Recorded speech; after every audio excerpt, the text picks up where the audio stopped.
जय हिंद दोस्तों, स्वागत है आप सभी का अपने यूट्यूब चैनल पर। यह वीडियो बेहद इंपॉर्टेंट है सभी शिक्षकों के लिए। इस वीडियो को बिल्कुल भी स्किप नहीं करना है। इस वीडियो में हम कट ऑफ, खासकर ये जो प्रश्न है कमेंट बॉक्स में जो आप लोगों की तरफ से, शिक्षकों की तरफ से पूछा जा रहा है। पहला ये कि 56 से 60 है जनरल फीमेल, क्या चांस है। दूसरा प्रश्न है सर 67 है फीमेल, ईबीसी कन्फर्म होगा क्या। तीसरा प्रश्न है यू आर फीमेल 69 सही है सर, क्या चांस है। तो ऐसे करके बहुत सारे प्रश्न आ रहे हैं। तो इन सभी प्रश्नों का आज हम जवाब भी देंगे और किससे कम अंक वाले बाहर हो जाएंगे कम। देखिए कट ऑफ जो हम बात कर रहे हैं कि हाई नहीं जाएगा, नॉर्मल ही रहेगा, लेकिन इसका मतलब ये नहीं कि एकदम मार्क्स कम रहेगा वो भी सेलेक्ट हो जाएंगे। और क्या सीटें अगर खाली रह जाती हैं तो जो 5% रिलैक्सेशन की बात कही गई थी टीआरई 1 के टाइम पे, क्या वो यहाँ भी होगा, इस पर भी हम बात करेंगे। और दूसरा जो है हाई कोर्ट के फैसले का असर, हाई कोर्ट का फैसला कैसे इसको प्रभावित कर रहा है, किसमें कितना पद कम होगा या बढ़ेगा, या फिर कट ऑफ ऊपर नीचे, कैसे ये फैसला जो है प्रभावित करेगा, उस पर भी बात करेंगे। रिजल्ट कब तक आएगा, इस पर भी बात करेंगे। क्योंकि ये सारे जो विषय हैं वो आप कमेंट बॉक्स में पूछ रहे हैं, तो मैंने सोचा कि एक ही वीडियो में इन सभी सवालों का जवाब दे दिया जाए। ठीक है, तो चलिए वीडियो को शुरू करेंगे। लेकिन जल्दी से आप पहले चैनल को सब्सक्राइब कर दीजिए। हमारी जो चैनल है 1000 परिवार होने वाला है, 70 लोग का। मैं उम्मीद करता हूँ कि इस वीडियो के बाद हमारे जो यूट्यूब चैनल पे है 70 लोग और जुड़ जाएंगे और कम से कम 1000 लोगों की फैमिली ये हो जाएगी। तो चलिए वीडियो को शुरू करते हैं। सबसे पहले तो देखिए कट ऑफ जो कम रहने की बात है वो क्या है। कट ऑफ कम रहने का मतलब ये नहीं है कि आपको बिल्कुल भी, मतलब कि मिनिमम मार्क्स भी नहीं लाएंगे। जो आपका एग्ज़ाम हुआ 150 क्वेश्चन थे। पार्ट 1 में 75 क्वेश्चन, जिसमें 20 question easy, 40 moderate, 15 high level के थे। पार्ट 2 के 10 डायरेक्ट क्वेश्चन थे, 40 मॉडरेट, 25 हाई लेवल के थे। ये एक हमारा एनालिसिस था क्वेश्चन पेपर को लेकर। उसके बाद हमने एक कट ऑफ जारी किया था, ठीक है। और उस कट ऑफ को लेकर आज भी हम कायम हैं। उस कट ऑफ के हिसाब से ही आपका जो है नंबर आने वाला है, रिजल्ट आने वाला है, ठीक है। उस कट ऑफ का लिंक भी हम डिस्क्रिप्शन में दे देंगे, आप वो वीडियो देख लीजिएगा।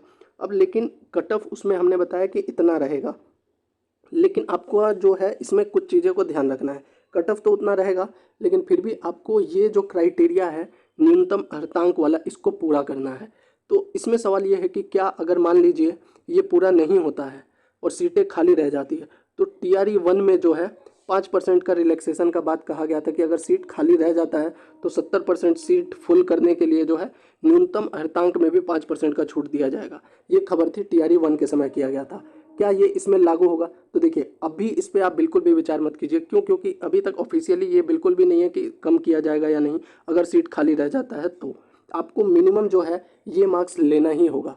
सामान्य वर्ग के लिए 40% यानी 60 मार्क्स, ये 150 में से मैं बात कर रहा हूँ। 60 मार्क्स। पिछड़ा वर्ग के लिए 55 मार्क्स। अत्यंत पिछड़ा वर्ग के लिए 51 नंबर।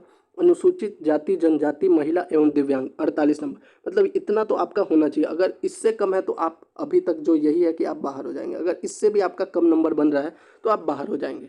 ये कट ऑफ नहीं है, ये मिनिमम एलिजिबिलिटी है, मिनिमम क्वालिफिकेशन है। इतना तो आपका होना चाहिए, तभी आप उम्मीद रख सकते हैं कि आपका सिलेक्शन होगा, ठीक है। तो ये न्यूनतम अर्धांक का जो आप कमेंट पे पूछ रहे हैं कि इतने पे हो जाएगा, इतना पे, अगर इससे कम है तो भाई नहीं हो पाएगा, ठीक है। अब आगे देखते हैं कि इसमें हमने बात किया तो इससे कम मार्क्स वाला हो गया। अब हम बात करेंगे हाई कोर्ट के फैसले का कैसे असर पड़ेगा इस पे, उसको देख लेते हैं। और रिजल्ट कब तक, उसके बाद बात करेंगे। अब आ जाइए हाई कोर्ट का फैसले के बारे में। अब ये जो हमारा नोटिफिकेशन जब आया था तो इसमें देखिए कितने पदों पर था, 40,247 पदों पर वैकेंसी थी, जिसमें से 14,093 जो है महिलाओं के लिए थी, ठीक है। अभी जो हाई कोर्ट का फैसला है उसमें क्या है, उसने ये जो नोटिफिकेशन था इसमें क्या था, रिजर्वेशन जो था 65% प्लस 10% ईडब्ल्यूएस और प्लस में 25% हो गया अपने जनरल के लिए, सभी के लिए जो था, ठीक है। ये था जब ये नोटिफिकेशन आया था। अभी जब हाईकोर्ट ने इसको रद्द कर दिया, जो मतलब आरक्षण कानून को रद्द कर दिया, तो अभी क्या हो जाएगा, 50% जो आरक्षण मिलता था वो ईडब्ल्यूएस को जो 10% मिलता है वो, और जनरल के लिए था 40, अभी ये हो गया है। लेकिन अभी सुप्रीम कोर्ट गई है बिहार सरकार, अभी क्या आगे फैसला होता है वो पता नहीं। लेकिन अभी तक जो यही है कि हाई कोर्ट ने उस कानून को रद्द कर दिया है। तो ये 50% अगर हो जाता है तो कहाँ पे पद बढ़ेगा, सीधे तौर पे अनारक्षित वर्ग में। इसमें जो 10,081 पद है इसमें 15% की बढ़ोतरी होनी है, ठीक है। और घटेगा कहाँ पे, तो वो आपको पता है ईडब्ल्यूएस का तो वही रहने वाला है, क्योंकि वो 10% वैसे ही है, उस पर कोई मतलब जो 1408 पद है वो तो रहना ही है। तो इसमें कोई परिवर्तन नहीं होगा। परिवर्तन कहाँ पे होगा? जनरल कैटेगरी के जो 10,081 पद है इसमें बढ़ोतरी होगी, और ये जो नीचे जो 50% SC ST OBC EBC जो है इसमें पद कम होंगे। अगर हाईकोर्ट का ऑर्डर जो है वो रह जाता है, सुप्रीम कोर्ट उसको सही मानता है, तो इसमें घटेगा और ऊपर जो है वो बढ़ेगा। ठीक है, अब बात कर लेते हैं दोस्तों आंसर की और रिजल्ट के बारे में। इसको भी लेकर बार बार प्रश्न पूछा जा रहा है। तो देखिए, सबसे पहले आंसर की के बारे में बात करते हैं। आंसर की को लेकर अपडेट यही था कि एग्ज़ाम का जो 28 और 29 को हुआ, इसके एक हफ्ते के अंदर या एक हफ्ते में कर दिया जाएगा। तो इसकी उम्मीद हम लगा रहे थे कि इस वीक लास्ट तक 1-2 दिन में हो जाना चाहिए। ठीक है, दूसरा रिजल्ट की बात जो हम कर रहे थे, तो रिजल्ट जो है वो जुलाई लास्ट तक। लेकिन देखिए, अभी क्या है ना, हर चीज़ पे संशय बन गया है। क्यों बन गया है? तो वही पुरानी बात जो मैंने आपको बताया, कोर्ट केस चल रहा है।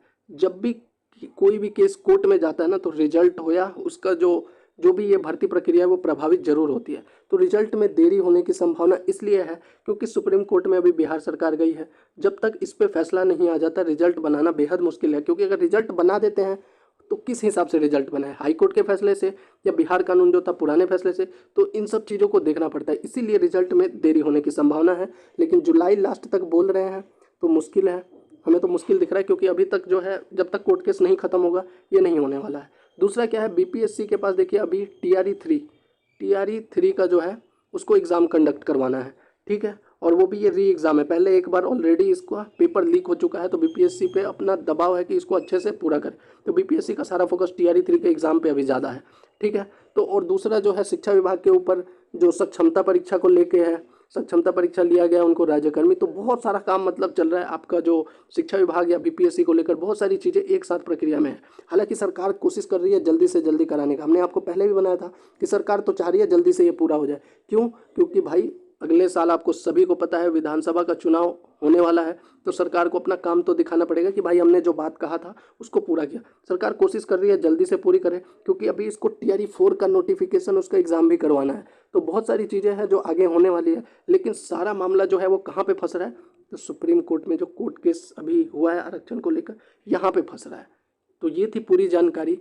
ऐसी ही जानकारी जानने के लिए हमारे चैनल को सब्सक्राइब कीजिए। आपका अगर और कोई सवाल है तो कमेंट बॉक्स में पूछिए, हम अगले वीडियो में या कमेंट बॉक्स में ही आपको जवाब दे देंगे। जय हिंद।